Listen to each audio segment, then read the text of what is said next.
Assalomu alaykum aziz o'quvchilar, sizlar bilan Islom Shahboz. Bugun 96-2007 axborotnoma kitobining 5-mavzusi oxirgi raqam misollarini ishlashni boshlaymiz. Bu mavzuda sonlarning darajalarini oxirgi raqami, sonlarning ko'paytmasini oxirgi raqamini topishni o'rganamiz. Buning uchun asosiy bir dona formulamiz bor. Buni misollar yechish davomida o'rgatib ketaman. Misollarni ishlashni boshlaymiz. Birinchi misolda aytyapti. 899-darajasining oxirgi raqamini toping. Xo'p, bunaqa misollar ishlatganimizda birinchi bilishimiz kerak bo'lgan narsa 8 ning darajalari nechtada takrorlanishi. Ya'ni 8 ning birinchi darajasi 8, 8 ning ikkinchi darajasi 64. Demak, oxirgi raqam kerak bo'lgan uchun faqat 4 olamiz. 8 ning uchinchi darajasi 2 bilan tugaydigan, 8 ning 4-darajasi esa 6 bilan tugaydi. 8 ning 5-darajasi yana 8 bilan tugaydi. Demak, e'tibor berayotgan bo'lsanglar, 1, 2, 3, 4 ta davri bor ekan. Davr deganda takrorlanishi. Har 4 ta darajada, har 4 ta aylanishida demak, raqamlarimiz qaytadan o'zi kelishni boshlaydi ekan. Xo'p, oxir raqam topishda darajani, bizda daraja 99, shuni davriga bo'lamiz ekan. 8 da davri 8 davri 4 ta chiqdi, demak 4 ga bo'lamiz ekan. 4 ga bo'ladigan bo'lsak, 2 tadan bersak 8, ayirsak 1, 19 ichida 4 tadan bor, 16, 3 hosil bo'ldi. Chiqqan javobga e'tibor beramiz ekan, ya'ni qoldiqqa har doim. Qoldig'imiz necha bo'ladigan bo'lsa, o'sha qatorni olamiz. Qator yoki daraja farqi yo'q. Mana 8 ning 3-chisi 2 bilan tugaydi. Demak, 8 ning 99-chisi ham 2 bilan tugaydi ekan. Keyingi misolimizda 7 ning 100-chisi, bunda ham xuddi shu ish qilamiz. Demak, birinchi davrni aniqlab olamiz ekan. 7 ning birinchisi 7, 7 ning ikkinchisi 9, 7 ning uchinchisi 3. Xo'p, oxirini topib ketayotganim uchun faqat 7 ga ko'paytirib ketyapman. 9 bo'ldi, 7 kira 9 63 bo'ladi, faqat 3 ni yozyapman. Keyingisida 7 ning 4-chisi, demak 3 kira 7 21. 1 bo'ladi ekan. 7 ning 5-chisi yana 7 bo'ldi, ya'ni takrorlandi. Demak, 7 ning davri 4 ta ekan. Xo'p, darajasi 100 bo'lgandan keyin uni 4 ga bo'lamiz ekan. 4 ga bo'lsak, biz bilamizki, qoldiq qolmaydi. Agar qoldiq qolmasa, eng oxirgi qatorni olamiz ekan. Qoldiq qolmasa, shuni esdan chiqarmanglar, 0 chiqadigan bo'lsa, eng oxirgi qatorni olib ketamiz. Demak, bizda 7 ning 100-chisi tugaydi ekan 1 bilan. Qolgan holatlarda 1, 2, 3 qoldiq chiqadi. Bu degani 1, 2, 3-qatorlar 0 chiqadigan bo'lsa, shu oxirgi qatorni olib ketamiz. Xo'p, 3 ning 101-chisi, demak 3 ning davrini topib olaman. Qoida tushunarli bo'ldi degan umiddaman. Demak, ixtiyoriy raqam beradigan bo'lsa, ixtiyoriy raqamni biz davrini topamiz ekan birinchi o'rinda. Demak, 7, 1, undan keyin 3 takrorlanadi. O'zi eng katta davr raqamlarda 4 ta hisoblanadi. 4 ta, 2 ta yo 1 ta bo'ladi. Xo'p, demak, darajamiz 101, 101 da 4 ga bo'lamiz ekan. 4 ga bo'ladigan bo'lsa, demak 25 butun chiqadi, 100, qoldig'im 1 ekan. Qoldiq 1 bo'ladigan bo'lsa, aytdikki, birinchi qatorni belgilaydi. Demak, 3 ning 101-darajasi 3 bilan tugaydi ekan. Xo'p, 4-misolimizda ko'paytmani, xo'p, ayirma qanday raqam bilan tugaydi deyapti. Bu holatda ko'paytmadan topib ketaveramiz ekan. Ya'ni 17 ni emas, 7 ni olaman. 28 ni emas, 8 ni olaman. 7 kira 8 56 bo'ladi. 6 ni olamiz. 6 ni 1 ga ko'paytiraman. 6 bo'ladi. 6 kira 5 30. Ya'ni 0 bo'ladi ekan. Ayiramiz ekan shundan. Xo'p, 4 24 ni 4 ni olaman, 12 ni 2 ni olaman, 87 dan 7 ni olaman. 4 kira 2 8, 8 kira 7 56, shuni 6 ni olaman. Ko'pchilik yerda 0 dan 6 ni ayirsam -4 bo'ladi deb o'ylaydi. -6 bo'ladi deb o'ylaydi. Bu xato hisoblanadi. Biz ayirayotganimizda buni tasavvur qilamiz 10 deb. Oldida soni bor buni. Demak, 10 dan 6 ni ayiramizda yozamiz ekan. 10 dan 6 ni ayirsak 4 bo'ladi ekan. Xo'p, 5-misolimizda 6 ni 1971 ning oxirgi raqamini toping. 1971 darajasi Xo'p, esingizlardan chiqarmanglar.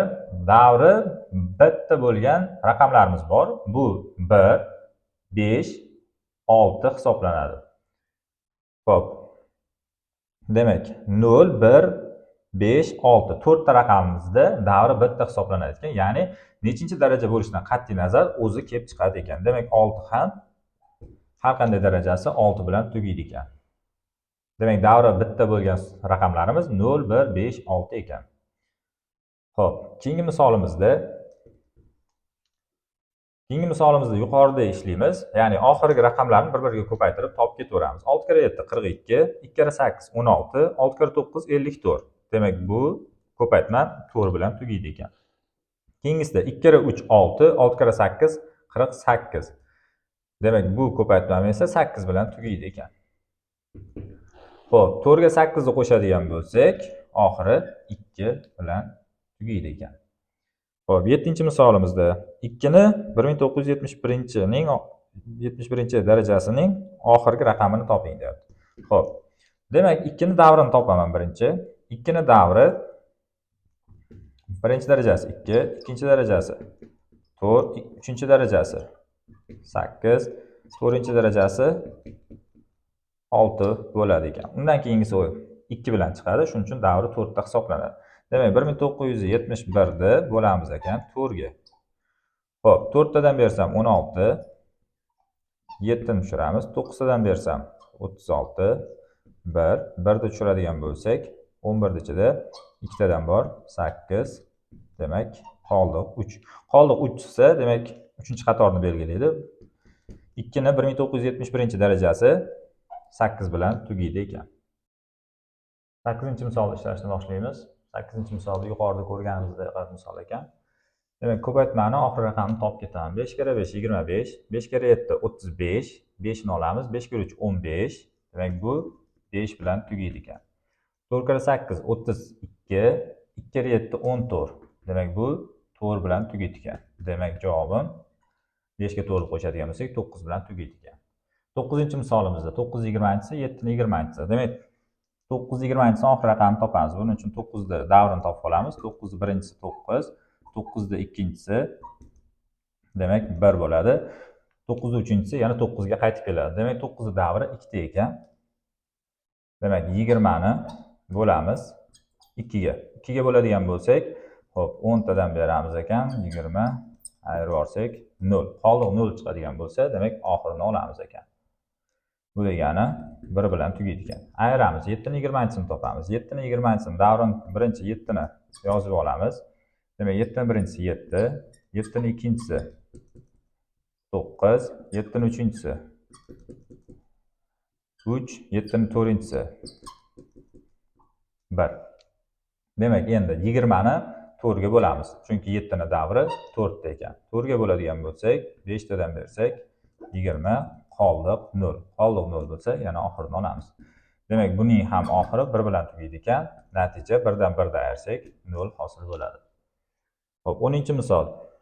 10-misolda, demak, 11 ni 6-si. Boya aytib o'tganimdek, 1 keldimi, 1 da har doim davri o'zi bo'ladi, 1 bo'ladi. Bu degani har doim o'zi hosil bo'ladi. Nechinchi daraja bo'lishidan qat'iy nazar. Plus 14. 14 kelganda 4 ni olib ketamiz. 14 bizga 1 shart emas, 4 bilan ishlaymiz. Demak, oxirgi raqamni topib yetganimizda har doim oxirgi raqamni ishlaymiz ekan. 4 ni 6-sini hisoblayman. Bu degani 4 ni birinchisi 4, 4 ni ikkinchisi 6, 4 ni uchinchisi yana 4 bo'ladi. Demak, 4 ning davri 2 ta ekan, 6 ni 2 ga bo'laman. Qoldiq 0 chiqdi. Demak, oxirgi raqamim oxirgi qatorda oladigan bo'lsam, 6 ni olamiz ekan. Xo'p, minus 13-chi. Bu ham 3-chi. Biz bilamizki, u 7 bilan tugaydi. Xo'p. Demak, minus 8 ni o'zi hisoblaydigan bo'lsak, 1 ga 6 ni qo'shsam 7, 7 dan 7 ni ayirsam 0 hosil bo'ladi. 0 dan 8 ayiradigan bo'lsak, demak, 10 dan 8 ayiramiz. Bu degani 2 bo'ladi ekan. Xo'p, 11-chi savolimiz 9ni 1996-si va 1997-sini yig'indisini hisoblab, oxir raqamni topishimiz kerak ekan. Buning uchun 9ni davrini topamiz. 9ni davri 9, 9-ikkinchisi 1, demak 9 davri 2 ekan. 2 ga bo'ladigan bo'lsam, xo'p, oxirida biz bilamizki, qoldiq 0 chiqadi. Chunki 1996 bu juft son. Oxiri 0 chiqadigan bo'lsa, biz buni 1 bilan tugashini bildik va 97 demak, oxiri 7 bilan tugayapti. Bu toq son, demak qoldiq 1 qoladi. Bu degani 9 bilan tugaydi. Hisoblaydigan bo'lsak, demak 0 bo'ladi ekan. Xo'p. 12-chi savol. Demak, oxiri 3 bilan tugaydigan sonlardan 13 tasini bir-biriga ko'paytirsak, uning oxirgi raqami 12-savolda, demak, ko'paytmasi qanday raqam bilan tugaydi deyapti. Bu degani 3-13-si deb ishlasak bo'ladi. Xo'p. Bu degani biz bildik 13 bo'lamiz ekan, 3 ning davri 4 ekan. Xo'p. 3 dan bersak 12, qoldiq 1. Bu degani 3 ning birinchisi 3 bilan tugaydi ekan. Xo'p, 13-savolda 1 dan 50 gacha bo'lgan sonlarning ko'paytmasi nechta 0 bilan tugaydi deyapti. 1 dan 50 gacha bo'lgan sonlar orasida bizga 0 hosil qiladigan sonlar kerak, ya'ni 2 bilan 5. Boshqa sonlarni ko'paytiradigan bo'lsak, ikkisi bo'lmasa, u sonlar 0 hosil qilmaydi. Masalan, 15 kira 5 qilsalar ham 0 hosil bo'lmaydi. 0 hosil bo'lish uchun faqat 2 va 5 kerak. Endi 2 lar ko'pligi uchun bizga 5 lar sonini topishimiz kerak bo'ladi ekan. Xo'p, 5 lar soni qanday topiladi? Demak, birinchi eng oxirgi sonimni 50 ni bo'laman 5 ning birinchi darajasiga va butun qismini olaman. Plus 50 ni bo'laman 5 ning kvadratiga. Xo'p, butun qismi to'rtburchak qavs, bu butun qismini olamiz degani. Undan keyin 5 ning kubiga bo'lishimdan foyda yo'q, chunki 0 butun chiqadi. Xo'p, 50 ni 5 ga bo'lsam 10 plus 50 ni 25 ga bo'lsam 2. Demak, 12 da 5 mavjud ekan. Xo'p. 12 da 5 mavjud bo'lgandan keyin ikkilar yetarlicha, bu degani 12 da 0 bilan tugaydi degani. Xo'p, bu formulani bir eslatib qo'yaman yana bir bor. Faqat 5 lar sonini emas, bizda 3 lar sonini yoki 7 lar sonini ham topib beradi. Misol uchun 1 dan 50 gacha bo'lgan sonlarning ko'paytmasi ichida 3 ning eng katta darajasi necha bo'ladi desa, shu formula orqali ishlaymiz. Xo'p, nima uchun 5 ga, keyin 5 ning kvadrati, undan keyin 5 ning kubiga bo'lamiz. 5 ga bo'lganimizda har bir ko'paytuvchisini, masalan 5, undan keyin 10 bor. 10 ni yozishimiz mumkin, 2 ko'paytirilgan 5. O'shalarni olib ketishimiz uchun. 5 ning kvadratiga bo'lishimiz sababi 5 kara 5, ya'ni 25 da 5 kara 5 bo'ladi. Unda 5 ga bo'lganimiz bitta 5 ni olamiz va bitta 5 qolib ketgan bo'ladi. O'shaning uchun ham 5 ning kvadratiga bo'lamiz. Xo'p, 125, 3 ta 5 liklar yo'q. Eng kichkinasi bu 125 ta bo'ladi. O'shaning uchun ham buni 125 ga bo'lmadik. 14-misolda ishlashni davom etamiz. 14-misolda aytayaptiki, ushbu 1, 2, 3, 50 ko'paytma nechta 0 bilan tugaydi? 13-misol bilan bir xil. Demak, 50 ni bo'lamiz ekan 5 ning birinchi darajasiga. Xo'p, qo'shamiz. 50 ni bo'lamiz ekan 5 ning kvadratiga. 50 ni 5 ga bo'ladigan bo'lsak, demak 10 butun chiqadi. Plus 50 ni 25 ga bo'ladigan bo'lsak, 2 butun chiqadi. Demak, jami 12 ta 0 bilan tugaydi ekan. Xo'p, keyingisi 15-misolda aytayaptiki, ayirmaning oxirgi raqamini toping deyapti. Xo'p, ayirmaning oxirgi raqamini topishimiz uchun birinchi o'rinda demak 1, 2, 3, 4, 5, 6 deb tasavvur qilib, bu yerda 5, 6 deb davom etgan, 27 gacha ketgan ekan. Xo'p, ketma-ket natural sonlar orasida demak 5 ko'paytirilgan bo'lsa, bu 0 hosil bo'ladi. Oxir raqam 0 hosil bo'lgandan keyin uni ixtiyoriy songa ko'paytirsak ham uning oxirgi raqami 0 bilan tugaydi. Keyingisi toq sonlar ko'paytmasi. Toq sonlar ko'paytmasi har doim 5 bilan tugaydi, chunki 1 ni 3 ga ko'paytsak 3, 3 kara 5 5, 5 kara 7 35 va shu holda davom etadi. Demak, oxir raqami 5 bilan tugaydi. Demak, bu ko'paytmaning oxir raqami 0 bilan, bu ko'paytmaning oxir raqami esa 5 bilan tugaydi ekan.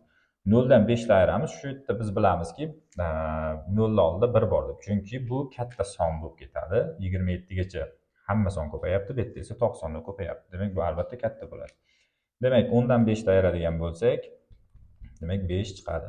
Demak, ayirma 5 bilan tugaydi ekan. Xo'p, 16-savolda 3 ning 2-minchisi soni qanday raqam bilan tugaydi deyapti. Xo'p, buni topish uchun nima qilamiz? Birinchi 3 ni davrini aniqlab olamiz. 3 ni birinchisi 3, 3 ni ikkinchisi demak 9, 3 ni uchinchisi 7. Xo'p, 3 ni to'rtinchisi 3 kere 7 demak 1. Xo'p, 4 ta davr bor ekan, yana shu ko'paytirsam davr qaytib keladi. Davr bo'lsa, darajani davrga bo'lamiz. 2000 bilamizki 4 ga bo'linadigan son qoldiq 0 chiqadi. Qoldiq 0 chiqsa, demak oxirgi qatorni olamiz. Bu degani 3 ning 2000-darajasi 1 bilan tugaydi ekan. Keyingi savolimiz 17. 10 dan boshlab 7 dan katta bo'lmagan, 75 dan katta bo'lmagan barcha natural sonlarni ko'paytirish natijasida hosil bo'lgan sonning oxirida nechta 0 qatnashadi deyapti. Xo'p, 14 bilan bir xil, faqat bu ko'paytma 1 dan boshlanmagan. Demak, 1 dan boshlangan deb nechta 0 ligini topaman va 1 dan 10 gacha bo'lganning ichida nechta 0 borligini topamiz ekan. Buning uchun nima qilamiz? 75 ni bo'lamiz 5 ga. Qo'shamiz 75 ni bo'lamiz 5 ning kvadratiga. Xo'p, 5 ning kubi katta bo'lib ketadi, o'shaning uchun 5 ning kubini olmaymiz. 75 ni 5 ga bo'ladigan bo'lsak, demak 15 bo'ladi. 75 ni 25 ga bo'ladigan bo'lsak 3 bo'ladi. Demak, javob 18. Demak, 1 dan boshlanganda 18 da 0 bilan tugardi. Demak, 1 dan 9 gacha nechta 5 bor? Biz bilamizki, faqat 1 dona 5imiz bor. Demak, 18 dan ayirib tashlayman 1 ni. Demak, 17 chiqadi. Bu 17 da 5 qatnashdi degan. 17 da 5 qatnashdi degani esa 17 da 0 bilan tugaydi degani. Xo'p, keyingi 18-savolda aytyapti. 43 ni 43-sidan 17 ni 17-sidan ayirsak, ayirmani 10 ga bo'lganda hosil bo'ladigan qoldiqni toping deyapti. Buning uchun nima qilamiz? 43 ni 3 ni olamiz va uni davrini aniqlaymiz. 3 ni birinchisi 3, 3 ni ikkinchisi 9, 3 ni uchinchisi 7, 3 ni to'rtinchisi 1. Bundan oldingi misolda ishlagandik, lekin tushunarli bo'lish uchun yana qaytadan yozib chiqyapmiz. Xo'p, bunda ham 17 ni 7 ni olamiz. 7 ni davrini aniqlaymiz. 7 ni birinchisi 7, 7 ni ikkinchisi demak 9 bilan tugaydi. 7 ni uchinchisi 7 kere 9 63, demak 3 ni olaman. 7 ni to'rtinchisi 3 kere 7 21, demak 1 ni olaman. Xo'p, 43-darajani davri 4 ekan, 43 ni 4 ga bo'laman. 4 ga bo'ladigan bo'lsak, demak qoldig'im 3 chiqadi ekan. 3 chiqadigan bo'lsa 3-qator degan. 3-qator bizda 7 bilan tugayapti. Demak, 43 dan 43-chisi 7 bilan tugaydi ekan. Keyingisi 17 ni 17-chisi. Demak, 17-darajani bo'lamiz ekan. Buni davri 4 ekan, 4 ga. 4 ga bo'ladigan bo'lsak, 16 ayirsak 1. Demak, qoldiq 1 chiqdi. Bu esa birinchi qatorimiz 7 ekan, 7 bilan tugaydi ekan. 7 da 7 ni ayiradigan bo'lsak, demak 0 bo'ladi ekan. Ayirmani 10 ga bo'lganda qoldiqni toping deyapti. Qoldiq ham demak qolmaydi, qoldiq 0 ga teng bo'ladi. 19-savolda 1998 2002-chisi plus 1997 ni 2001-chisi. Yig'indan oxir raqamini toping deyapti. Demak, 8 ni birinchi davrini topib olamiz. 8 ni birinchisi 8, 8 ni ikkinchisi 4, 8 ni uchinchisi 4 ga 8 32, 8 ni to'rtinchisi kira 8 16. Demak, 4 ta davri bor ekan. 7 ni davrini topamiz. 7 ni birinchisi 7, 7 ni ikkinchisi 9, 7 ni uchinchisi 7 kere 9 63, 7 ni to'rtinchisi 21. Demak, 1 bilan tugaydi ekan. Bunda ham ikkalasida ham 4 tadan davr bor ekan. Endi darajalarni bo'lib chiqamiz. 2002 ni 4 ga bo'ladigan bo'lsam, qoldig'im 2 chiqadi. Bu degani ikkinchi qator degani 4 bilan tugaydi ekan. 1998 2002-darajasi 4 bilan tugaydi ekan. Xo'p, qo'shamiz. Endi 7 ni davri 4 da ekan, 2001 da bo'lamiz 4 ga. 4 ga bo'ladigan bo'lsa, qoldig'imiz 1 chiqadi ekan. 1 degan birinchi qator. Demak, bu 7 degani. Xo'p, 4 ga 7 ni qo'shadigan bo'lsak, 11 bo'ladi. Demak, oxir raqam kerak. 1 ni o'zini olamiz. Yig'indan oxir raqamni toping, demak 1 bilan tugaydi ekan. Xo'p, bugungi mavzumiz oxir raqam tugadi. Umumiy qilib xulosa yasaydigan bo'lsak, 10 ta raqamimiz bor ekan. 10 ta raqamimizdan davri 1 ga teng bo'lgan raqamlarimiz bular 0, 1, 5, 6 ekan. Davrimiz 2 ga teng bo'lganlari 4 bilan 9 ekan. Qolganlari, ya'ni 2, 3, 7, 8 raqamlarining davri 4 tadan ekan. Ya'ni har 4 tada takrorlanadi ekan. Xo'p, oxir raqam topish uchun demak darajani davriga bo'laveramiz. Chiqqan qoldi berilgan qatorni belgilaydik. Agar 0 chiqadigan bo'lsa, oxirgi qatorni olib ketamiz ekan. Hatto kamchilik bo'lsa kommentda yozib ketinglar. Tushunmagan joylar bo'lsa, savollar bo'ladigan bo'lsa kommentda yozsanglar, javob berishga harakat qilaman. Sog' bo'linglar, salomat bo'linglar.